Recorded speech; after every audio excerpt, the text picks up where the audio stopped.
Coming up, we're going to be talking about some new Disney sequels. We're going to be also talking about Disney Plus losing subscribers, cost cuts, and much more. Hi everyone, it's Roger here from What's On at disneyplus.com. It's Thursday, it's time for a quick Disney Plus news roundup.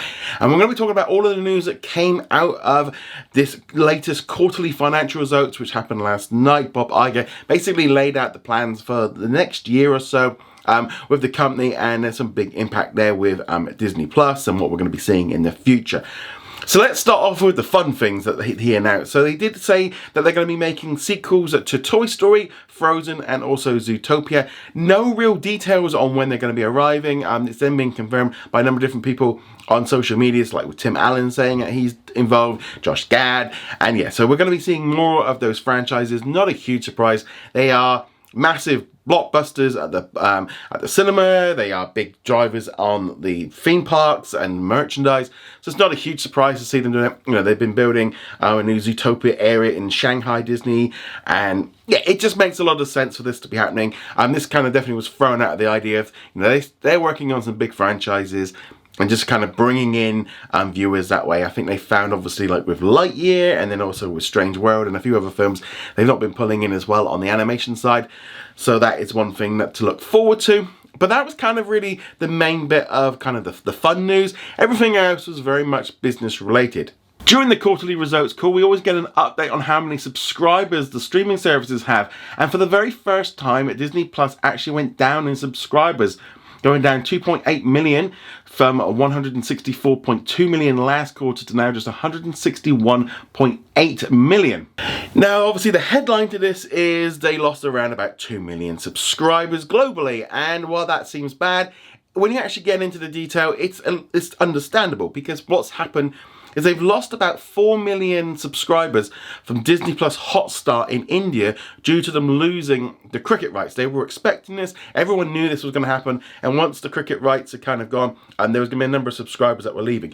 The other key thing with Disney Plus subscribers in India is that Disney make a lot less per subscriber, and not even $1 per month from each user. So compared to like international subscribers, where they're getting like $5 to $6 per user per month. And that's why, in some way, you know, they're after sort of subscribers internationally, which are paying much more than on Disney Plus Hotstar. So that's why the numbers have gone down, but it is due to issues inside with losing the cricket. And the actual numbers in America, etc., actually went up a little bit. Not a huge amount. They did lose some because obviously they put a price rise that came in the US in December. They also introduced the ad tier. They didn't seem to find any major issues of too many people leaving. I suspect we're going to be seeing more price rises. Bob Iger did kind of hint at that. There's going to be a lot less promotions. They feel like they've been kind of doing too much of this. So we're going to see just a big shift really in how they kind of advertise Disney Plus. So subscriber numbers in the US did just kind of hover around the same level.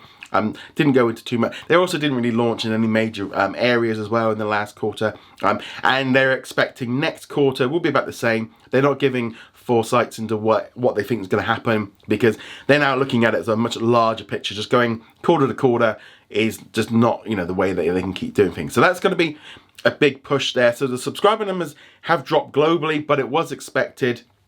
But overall, it's doing pretty well. So also with this, we are going to be seeing some major cost cuts, because what's happening is Disney is going to be restructuring, and it's kind of started kind of straight away, where there are now basically 3 core divisions. Now you've got Disney Entertainment, which is films and series and the Disney streaming services. So that is obviously the thing that I primarily concentrate on.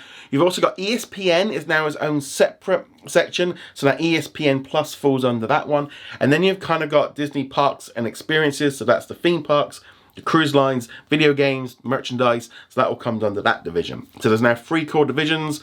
Dana Walden, who you might know as the kind of the leader of the television side, she's taking over as a co-chairman, along with Alan Bergman, who is the head of the studio side of things. So basically they're bringing together the TV and the film studios, and they're kind of running the new Disney Entertainment division together. This has meant that the division that was running Disney Plus has now been gone. I mean, literally this morning, that website is gone. There's no more like it. So what's going to be happening is each individual studio is now accountable for their own shows. They get to make creative decisions. They decide where it goes. They decide, basically they get the the good stuff when it goes right. You know, they also get the blame when things go wrong. But they've now got much more creative control, because what Chapek did was he kind of created this separate division for selling everything, and they kind of sold everything and, you know, put it on streaming, and they were in charge of how stuff got distributed, and the creatives did the creative. So now it's kind of gone back to what it was before. Probably better in the long run. I do hope that they kind of do some streamlining with like how they get the information out, because there's so many different studios and stuff. That leads on to the bad news. They have announced there's going to be about 7,000 jobs that are going to be cut.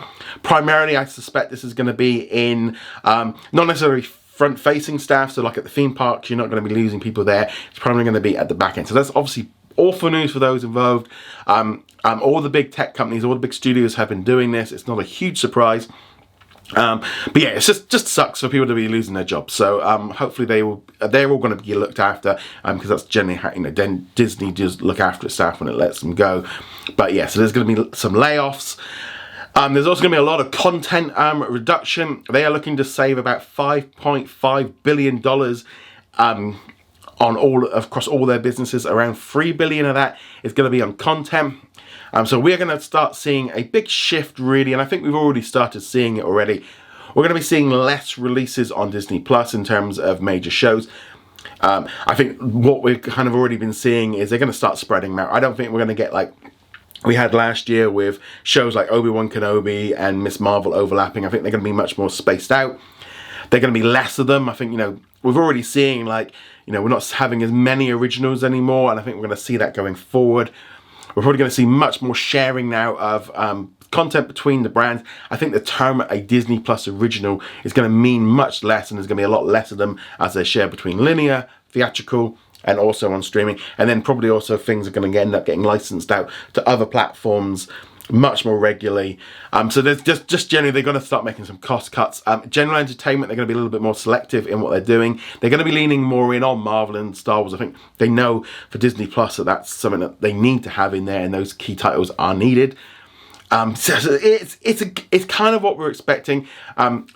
His number one priority, Bob Iger has said, is streaming. They need to get it sorted.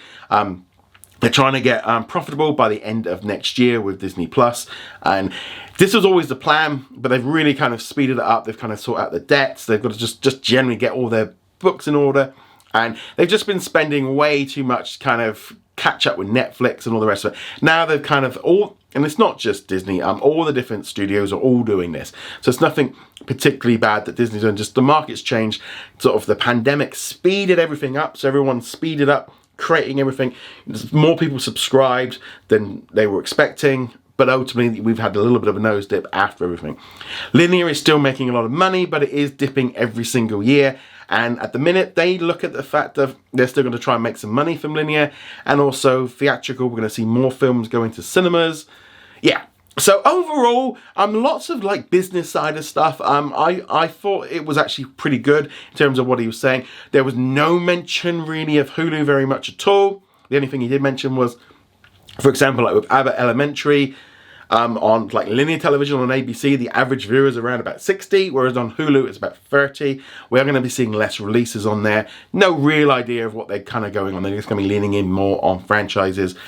But right now, Hulu's definitely didn't seem to be that. There was a lot of talk about Disney Plus, not really much about Hulu. There was some talk, obviously, with ESPN becoming its own separate unit, whether or not they were looking to sell it off. Iger said no, they view sports as a major thing. They might start spending less on some major shows and sports and stuff, and they're going to be creating them more of their own content. Yeah, they've got to be more careful with this. But it's now we've definitely got a bit more of a break between Disney Entertainment and ESPN, now a little bit different. So that's going to be interesting how all of this comes together. So yeah, lots of really just kind of laying out the land of what's going on with the company. I think generally this was needed. I think we're just going to see the days of the idea that, you know, Disney Plus is going to be the exclusive home for everything. I think we can kind of forget about that now. They want to get this content out and make money on it and make a business. And yeah, I think, you know, we've got to slightly shift our views on it. I did see a lot of people commenting about, you know, Disney Plus losing its subscribers because of, you know, not having the Marvel shows, not having this on there, the price rise, all of this, you know, the content being woke, all this kind of stuff. None of it was actually what had happened. It was primarily due to just the cricket being removed from Disney Plus Hotstar in India, and people left because that's such a big drive. Yeah, so that's ultimately what the big key thing is there. But I'd love to know what you think of all of this news. Are you excited about the future for Disney? Are you a little bit worried? What do you think is going to happen? I'd love to hear all of your thoughts in the comments below. Remember to go check us out over at whatsondisneyplus.com. And also just a quick note as well, there was a new addition onto Disney Plus today around the world and on Hulu in the United States.